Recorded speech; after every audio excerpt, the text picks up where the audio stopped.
சொல்லிட்டு வருவாங்க. இதை பத்தி விளக்கணும்னா நான் 7 கிளாஸ் எடுக்கணும். ஒவ்வொரு கிளாஸும் 3 மணி நேரம் எடுத்தாலும் சைவ சித்தாந்தத்திற்கு 36 தத்துவங்களை விளக்க சொல்ல முடியும். இருந்தாலும் குறிப்பிட்ட நேரத்தை சுருக்கமாக உங்களுக்கு சொல்றேன். இப்போ இந்த ஆன்ம தத்துவம் சொல்றோம் இல்லையா, 24 சொல்றோம் இல்லையா, அதனுடைய மூலம் என்னன்னு கேட்டீங்கன்னா பஞ்சபூதங்கள், நிலம், நீர், நெருப்பு, காற்று, ஆகாயம். இதனுடைய தொடர்புடைய அவயங்கள், மூக்கு, கண்ணு, மூக்கு, இது அவயங்கள். அதனுடைய அறிவுகள், கண்ணால் பார்க்கறது, மூக்கால் நுகர்றது, நாக்கால் ருசியை காட்டுறது, அப்படிங்கிறதுடைய உணர்வுகள், அது அறிவுகள்.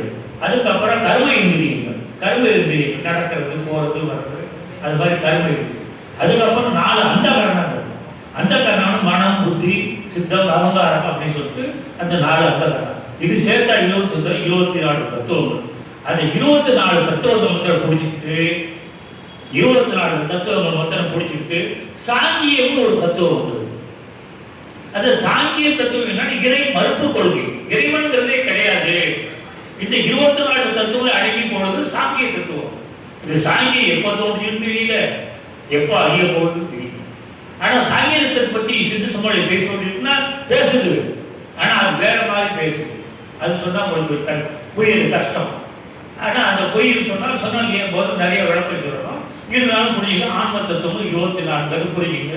இதுதான் சாங்கிய தத்துவம், இறைமறுப்பு கொள்கைகள் அதுதான் அப்படி. அதுக்கு மேல வரும்பொழுது வித்யா தத்துவம் 7 மேல போ, முன்னாடி போ, முன்னாடி வித்யா தத்துவம் 7, சிவ தத்துவம் 5, அவ 12, 24, 36 தத்துவம்.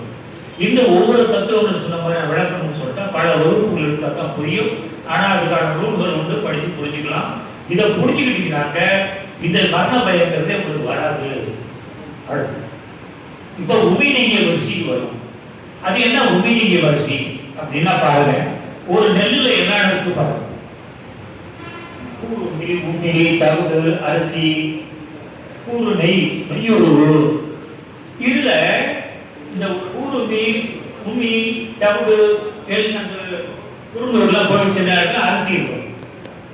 இந்த உமி தவிடுலாம் போயிடுச்சு, இந்த அரிசியை போட்டா முளைக்குமா? அரிசியை போட்டா முளைக்குமா? ஐயோ அப்படிதான் பட்டடிச்சிருக்கேன். அரிசியை போட்டா முளைக்குமா? அதுதான் உமி நீங்கி அரிசியில் இருக்கும்.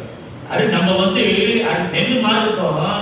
அதுல இருக்கிற உண்மையெல்லாம் நீக்கி அரிசி கழிக்கிட்டோம்னா நெல் அரிசி ஆகிடும்.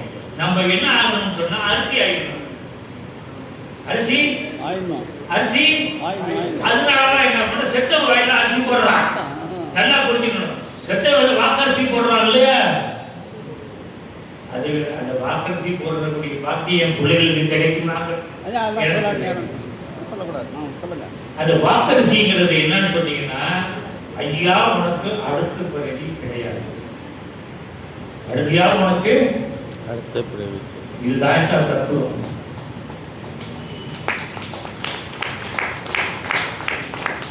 இதுதான் சைவ சித்தாந்தம், இதுதான் தமிழ், இதுதான் சிந்து சமூகம் சொல்லக்கூடிய கருத்துக்கள். இப்ப புரித வழியிலான்னு சொல்லிட்டு நெக்ஸ்ட். அப்ப இது என்ன,